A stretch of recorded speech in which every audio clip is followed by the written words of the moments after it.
I'm on my commute home, so I figured I'd have a little conversation about current events and what's going on right now. So,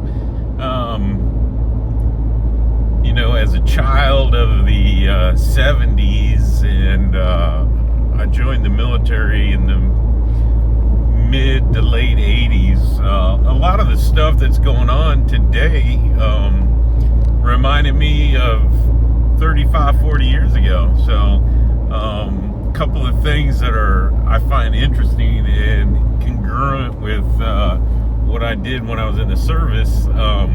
This whole Trump taking over Greenland thing is pretty interesting, and as a Cold War veteran, actually did a little bit of a stint in Greenland myself, and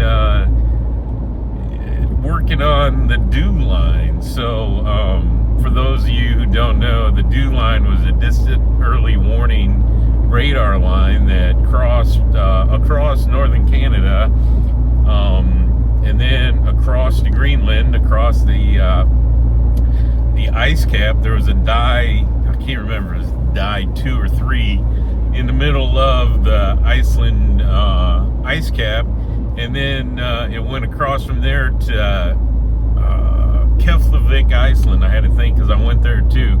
And during one of those trips, I also went to Thule, Greenland, because they had the new radar up there at the time, and it's not radar, or not new anymore, but I can only imagine how the technology's changed in the last 40 years. But anyways, so I'm not giving away any military secrets, but it's pretty cool that he's talking about, again, taking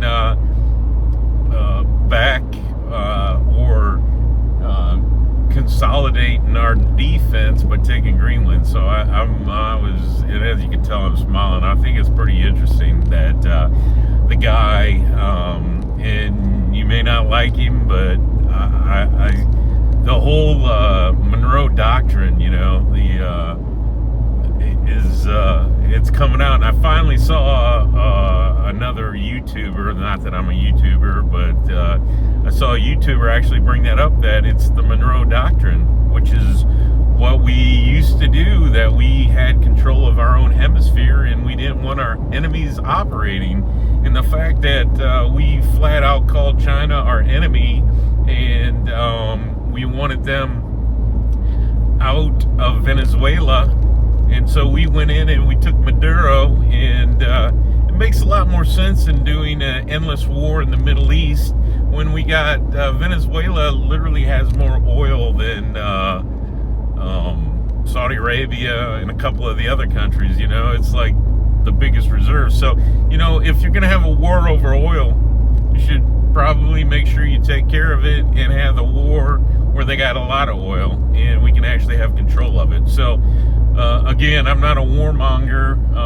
I did my time, and I think it's good that him and Marco Rubio and all of them are thinking about us, the American people, before they think about importing illegal immigrants and illegally voting on stuff. So anyways, and then the other part of that is, so there's the Greenland thing, which is cool, and I've been there, done that, don't want to go back. When I was there, I was at Sondestrom. They changed the name to the native, and I don't even know how to say it, but it was Sondestrom Air Base, and it was like a jumping point when they were flying the Lend-Lease planes over to England during World War II. So the other thing I read was they made sure that we still have a military agreement with Denmark because they're in NATO, and we signed up for the defense of Greenland. So if we're already there and we can put as many people in there as we want based on a really old treaty and agreement, I don't think it'll be that hard to say, hey, we're planting our flag, thanks, we'll take it from here. So we'll see how all that works out. I'll be interested.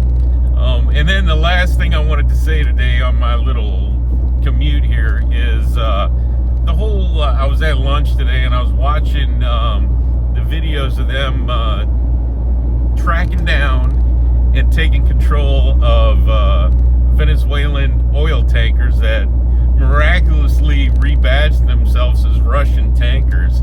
And I'm like, I was sitting with my boss, and I'm like, man, it's like almost like they're gonna have the beginning of World War II. We're just watching it, or World War III, because I read this morning that the Russians had a sub actually escorting these tankers, and Trump said, it's ours, so he went and took it.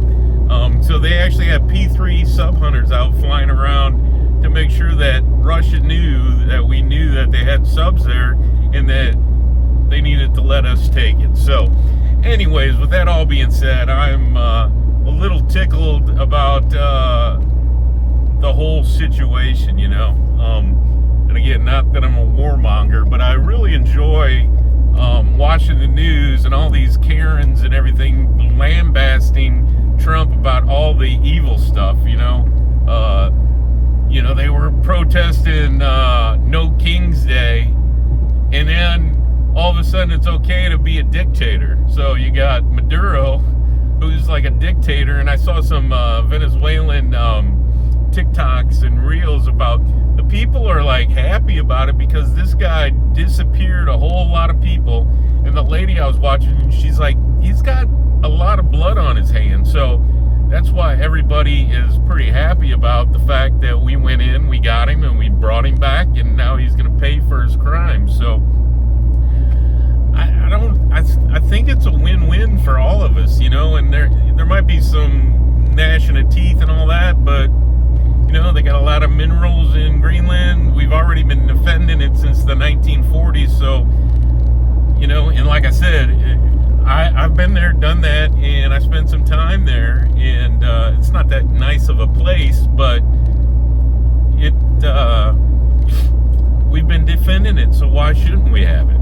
Just my 2 cents. What do you think? And if anybody out there, because I've been seeing some comments from other military guys, has anybody else been there? Have you been there, done that? Did you go to Thule? Did you go to Sondestrom? Were you on the dives stations? I know when I was there, they had some New York Air Guard flew C-130s with skis out to the station. So anyways, that's my thing for today. Hopefully I'll be back tomorrow. I'll put another video up. But, you know, if you appreciate things, you know, give it a thumbs up, share it, like it, or just tell me I'm full of Shiite Muslims and, you know, and tell me why. But it's just an interesting world we live in, and I'm just happy that some of the stuff that I believe in is, like, coming back, you know. So anyways, thanks a lot and have a great day.